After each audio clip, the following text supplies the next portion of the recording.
Alright guys, in this video I want to show you last part here with the battery. I didn't want to show you the whole video because it took me about like 20 minutes just to get these little tiny screws back in place. But when it's done correctly, this is what it looks like. Okay. Hopefully that's clear enough for you guys. If you put it in this way, so this part goes on top of this one here. Those are the two bits that I removed earlier. And what I did is I screwed this one in first, just this one. Not fully so that I could still move it around and make sure that this one would align.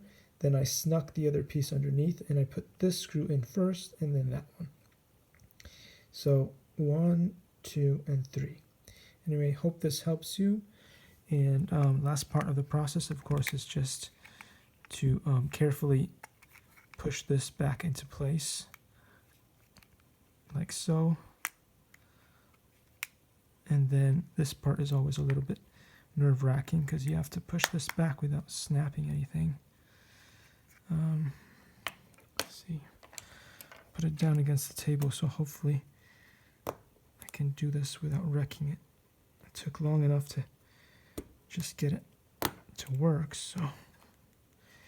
Alright, and then the last part, of course, is you remove the little suction cup there. And if everything is aligned properly, you can try turning it on. And if it turns on, then good. If it doesn't, you've either done something wrong or you need to